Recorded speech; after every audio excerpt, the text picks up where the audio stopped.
What do two guys do when they graduate from business school? Well, in this economy, they become chefs. And not just any food. We're talking about food that puts the A in Asian, including a poutine to quack about. I'm Jason Nepomuceno, and this is Great Truckin' Food.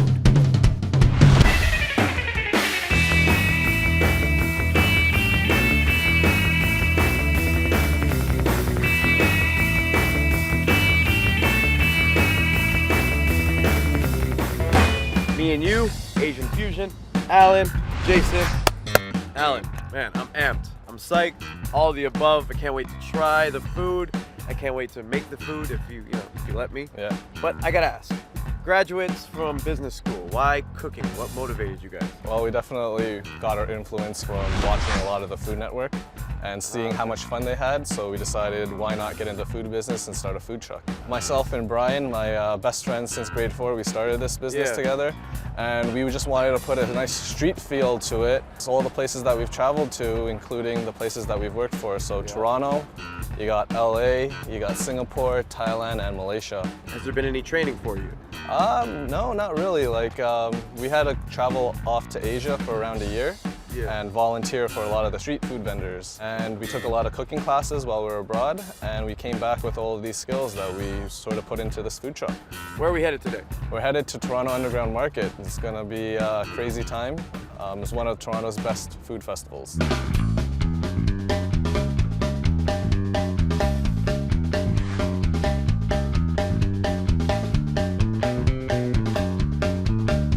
So first things first, we gotta get you a shirt before we start making some of the food.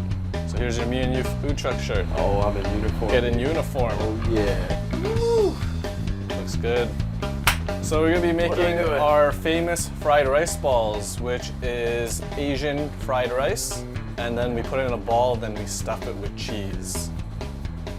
Then we breadcrumb it, then we deep fry it. So let's get started. Our fried rice, which has house-made Singapore chicken, which has like a lot of garlic, ginger, soy, oyster sauce, hoisin sauce. Beautiful. Then we add some shiitake mushrooms, some green and red peppers, and then we caramelize some onions and throw it in the rice right there. So you're just gently pressing it into a ball form. Just pretend it's winter time and you're making a snowball. Now you're gonna take a finger and stick it in there, make a hole, take a piece of cheese, put it in there. Forgot about this part. And now enclose it all. So this requires a little bit of skill. All right. So do I have this skill? I don't know. We'll find out. Roll it in a little bit of flour. Roll with a little bit of flour. And just mix it around.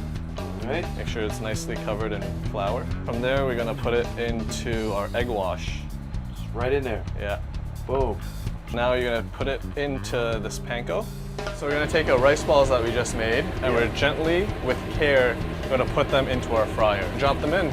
There we go. We wait 2 or 3 minutes. Take some sweet chili sauce and put it on each rice ball. All right, sweet chili. So you want to cover it nicely. And then you're gonna take some garlic mayo, drizzle the top of it like that. Nice. We do some contrast of textures and flavors. So we pick a little bit of pineapple and we throw it on top. Both? Yeah. Beautiful. Since our brand is black and yellow, we put a little bit of black on there just to make it look pretty. That's genius. There you go, and that's your Asian fried rice ball. Woo! Oh boy. Here goes nothing, people.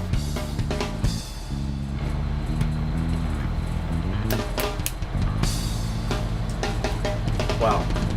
I'm just gonna spread the cheese. Yeah, I'm gonna, I'm sorry. I've never been much of a pineapple person, but just the mixture with the chili and the rice and everything, the corn and the mushrooms and woo! Here you go. The rice balls are delicious because they're crunchy and they're savory and all these excellent textures all in one big bite. I'm breaking a sweat eating it, it's that good. Touches all the taste buds.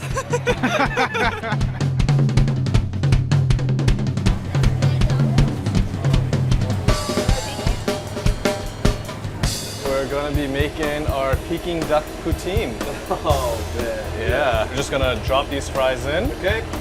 And while the fries are going, Yep. we're gonna get our duck ready. And if you want to do the honors by putting some duck in there. Damn. So we're just gonna get that nice and hot, get it nice and crusted. Yeah. Gonna let it steam a little bit, get it nice and hot. Can't take my eyes off. Yeah, It's a problem. delicious. So the duck's done now. We're gonna pull up our fries since they look golden brown. Amazing, bud. Give them a nice shake. Yep. We're just gonna toss them right in there. Beauty.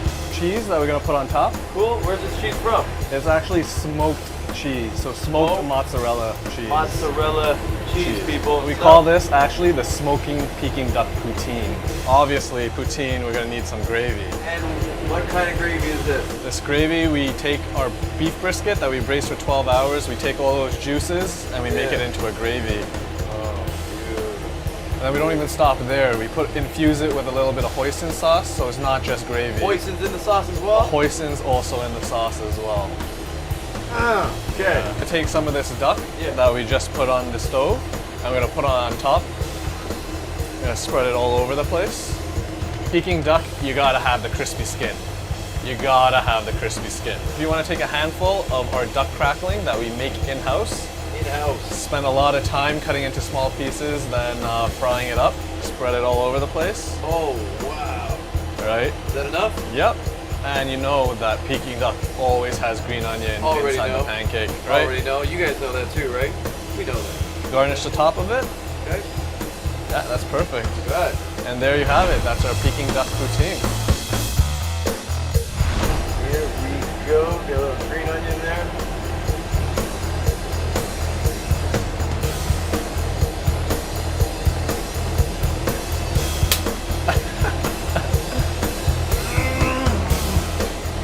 The smoked cheese, I taste that difference too. The hoisin with that gravy. Where's that crunch? Hold on.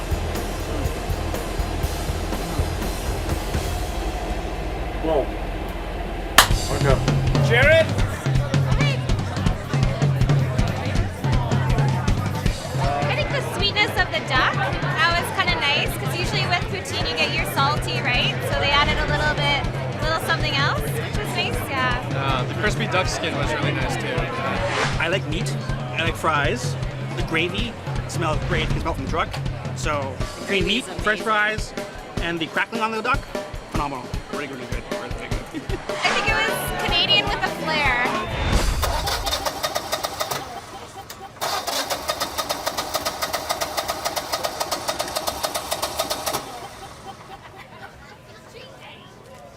The fuel pump seems to be making a lot of noise, which doesn't sound too good.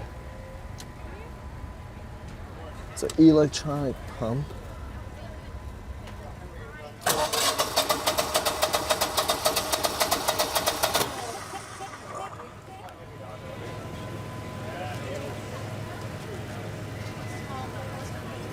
Generator won't start, and I just put in more gas. No, I don't think it's the oil. I think it's the fuel pump.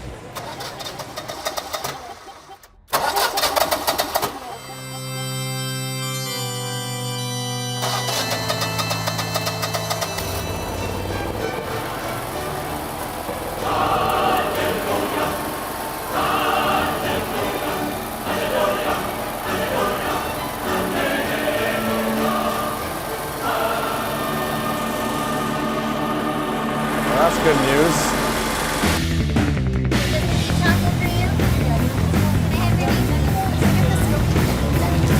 We got our delicious Roti Tacos, which are inspired by the streets of Singapore. Streets of Singapore. Yeah, they got these roti stalls, and the bread is nothing like you've had before. It's flaky, it's crispy, it's chewy, it's oily. It's everything it's all the things that you want in a bread. This beef brisket is inspired from TV. Pretty much. We watched a lot of barbecue shows, so we decided why not try to make our own brisket.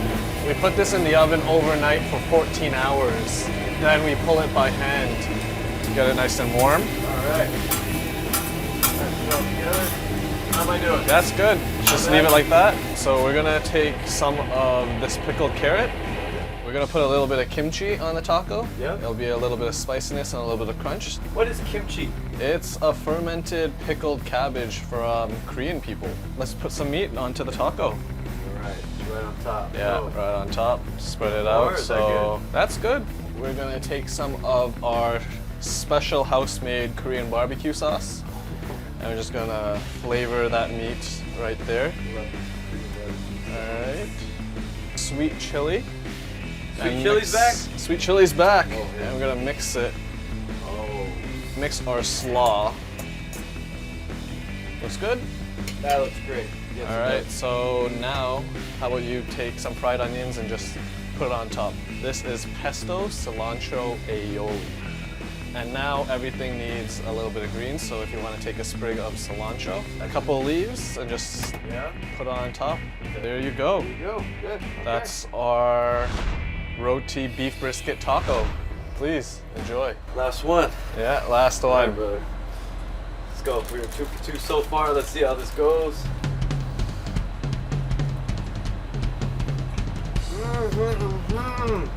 Wow. So y'all gotta take a look. Yo, this is delicious. I taste that kimchi in there. Beef. These bad boy fried onions. There's a sweet chili. Okay, okay. I knew There's it'd a come. sweet I chili. knew it'd come. I knew you were gonna see that. There's a sweet chili. Wow. And you're right about that bread. You got that softness. You got that crunchiness. All you want in a bread, like you said. 3 for 3. Thank you. Beautiful. Thank you. Catherine?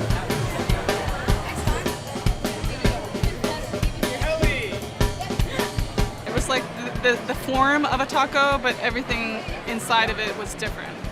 And it formed a very interesting and complex taste, but at the same time, it was a familiar theme, like taco. It was really interesting because they took a bunch of like individually familiar ingredients from Asian cuisine and sort of threw them together in a taco. Yeah, and all the flavors worked well together. So yeah, it was really inventive for them.